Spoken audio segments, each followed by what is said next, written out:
अभी मैं प्रभु श्री राम की नगरी अयोध्या में हूँ और यहाँ पे आप लोगों को स्वर्ण कलश दिखाई दे रहा होगा। महंत राजूदास जी हैं और साथ ही साथ श्यान कुणाल बड़े भाई भी यहाँ पे हैं। हम लोग इस पे बात करेंगे और जानने का प्रयास करेंगे। साथ ही साथ मैं आप लोगों को बता देना चाहता हूँ कि मैंने भी अब माइक उठा लिया है। तो सबसे पहले गुरुदेव आपसे मैं पूछना चाहता हूं कि ये स्वर्ण कलश आखिर है क्या और कहां इसका इस्तेमाल होने वाला है। मैं पहले तो पूज्य आचार्य कुणाल किशोर जी को कोट साधुवाद दूंगा, धन्यवाद दूंगा। और हमारे साथ प्यारे लाडले सैन भाई मौजूद हैं, उनके उत्तराधिकारी और युवराज। बड़े गर्व की बात है, इतने वर्षों के संघर्ष के बाद, त्याग, तपस्या और समर्पण के बाद अयोध्या में भव्य दिव्य नव राम जन्मभूमि मंदिर का निर्माण और राम जन्मभूमि के मुख्य गेट पर इस अमावा मंदिर जिस पे स्वर्ण कलश सजाने की तैयारी।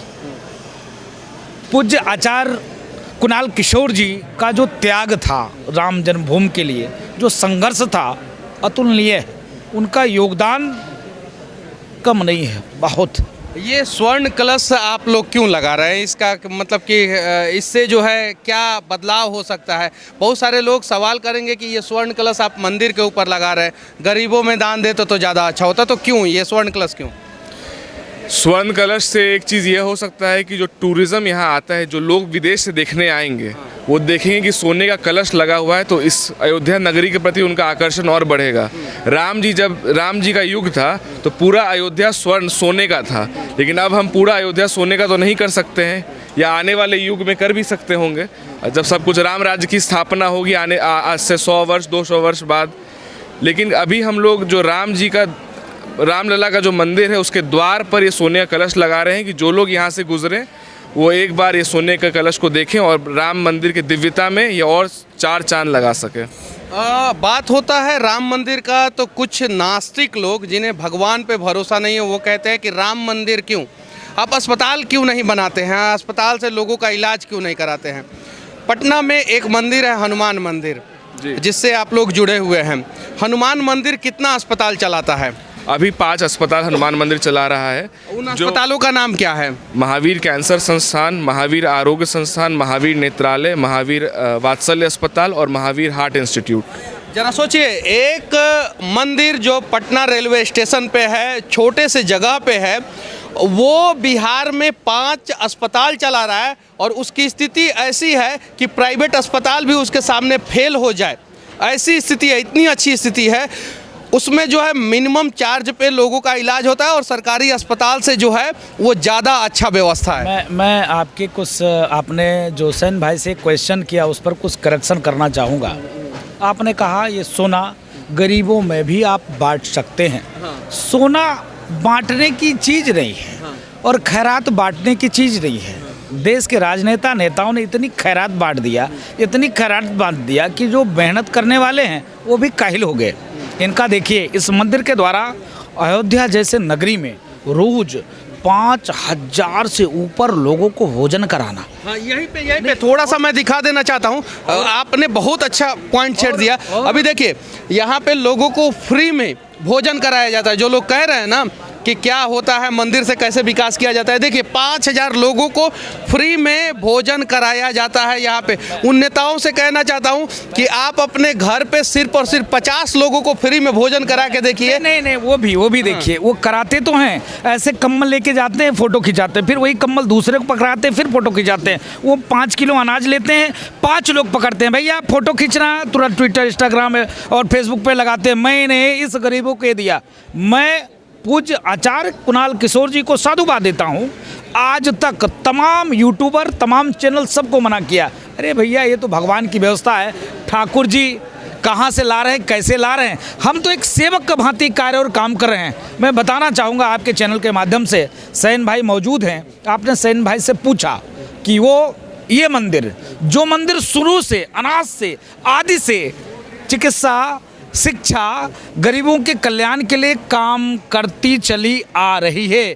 संस्कार के साथ साथ चिकित्सा और शिक्षा और भोजन व्यवस्था मंदिर शुरू से देते आ रहा है। लोग कहते हैं मंदिर जाने क्या फ़ायदा, मंदिर अभी आपके जो है चारा मैं निवेदन ये राजनीतिक विषय नहीं है, फिर भी मैं कहना चाहता हूँ करेक्शन करना चाहिए लोगों को अपने भाव में।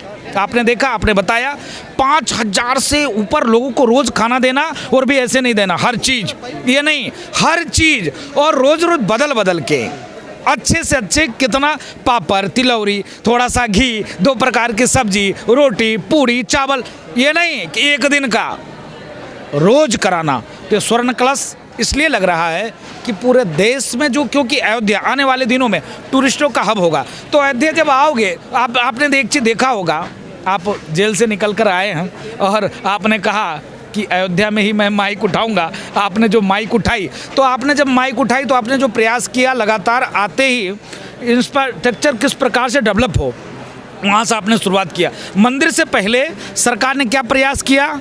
रोडें, सड़कें, नालियाँ, रेलवे स्टेशन, बस अड्डा, एयरपोर्ट, देश और दुनिया से कैसे लोग अयोध्या आवे, अयोध्या से जुड़े। तो इसलिए आपने सेन भाई से जब पूछा कि सेन भाई ने कहा कि एक समय हुआ करता था पूरा अयोध्या स्वर्ण में थी। आप देखो, जब जनकपुरी से जब भगवान को मुंह दिखाई में मिला था तो यहाँ मणि पर्वत है, अभी भी कुछ न कुछ असर भी लोगों को मिल जाता है। मणि मतलब उसका नाम है मणि पर्वत हो गया। इतना मणि महाराजा जनक ने दिया था, लेकिन अयोध्या में रखने की जगह ही नहीं था, क्योंकि पूरी अयोध्या स्वर्ण में थी, तो उन्होंने एक जगह सब इकट्ठा कर दिया।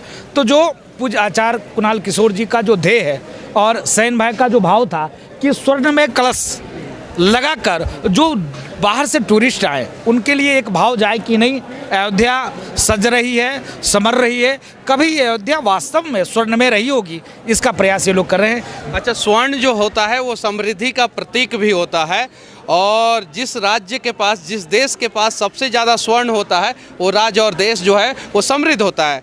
भारत में साउथ के मंदिरों के पास सबसे ज़्यादा स्वर्ण है, वहाँ का राज्य जो है वो समृद्ध है। दुनिया में जो है अमेरिका के पास स्वर्ण का सबसे ज़्यादा भंडार है, वो ज़्यादा समृद्ध है।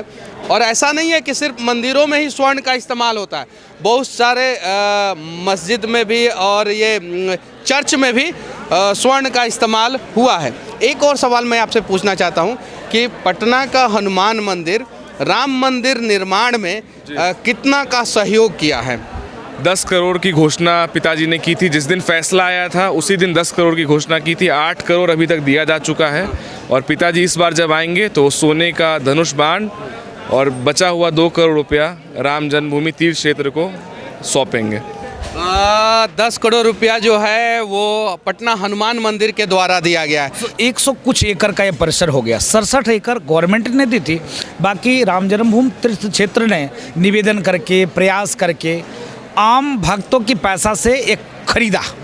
और आपने पूछा कि राम जन्मभूमि मंदिर निर्माण में जो पैसे किसके द्वारा हो रहा है, एक एक रुपया सरकार का नहीं है। मैं पुनः निवेदन करता हूँ, गवर्नमेंट का नहीं है।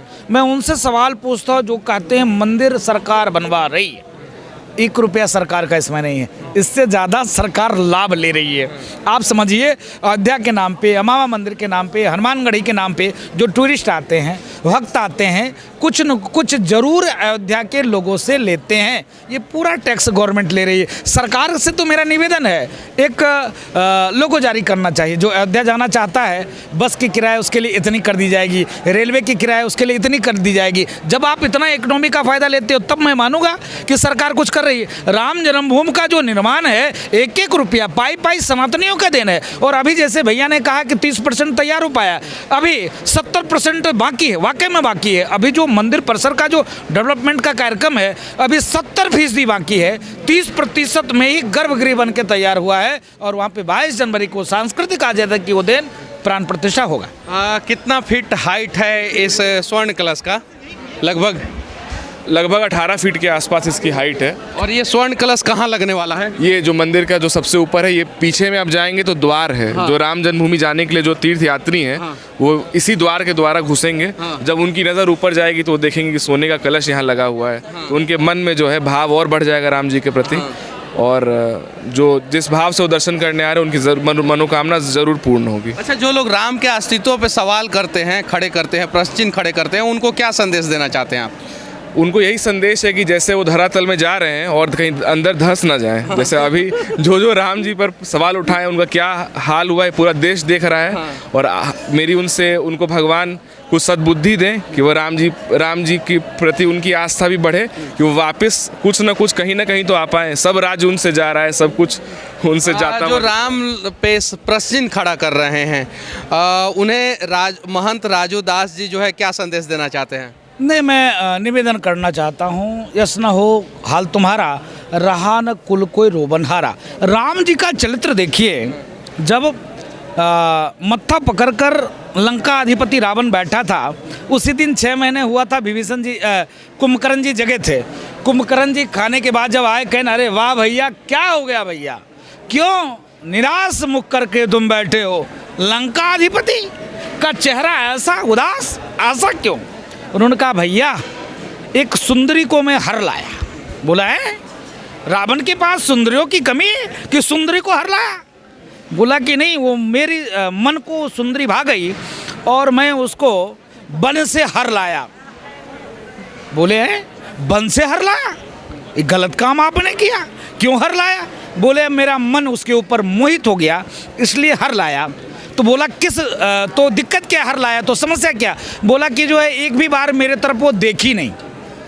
कहने ऐसा एक भी बार नहीं देखी। बोला कैसे हर के लाए हो? उन्होंने कहा कि साधु का भेष बना के हर के लाया।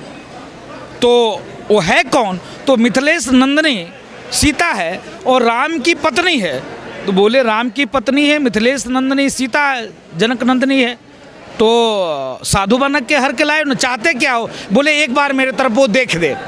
तो बोले तो इसमें सामान्य सी बात है, टेंशन क्यों लेते हो? जैसे आप साधु बनकर उसको हर के लाए, वैसे राम बनकर राम का रूप धारण कर लो, वो आपको देखने लगेगी।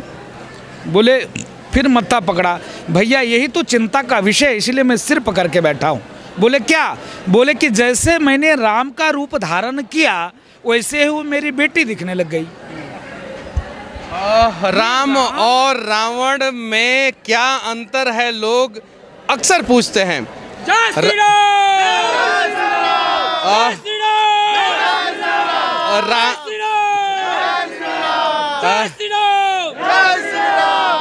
रावण को अपने विद्या का अभिमान था, घमंड था। राम को जो है नारियों का सम्मान करने आता था। रावण जो है अपनी बहन का सिर्फ सम्मान करता था और राम जो है इस धरती की हर एक नारी का सम्मान करते थे। चलिए फिर मिलते हैं अयोध्या में किसी और वीडियो पे, तब तक के लिए यहाँ से जय श्री राम। जय जय श्री राम।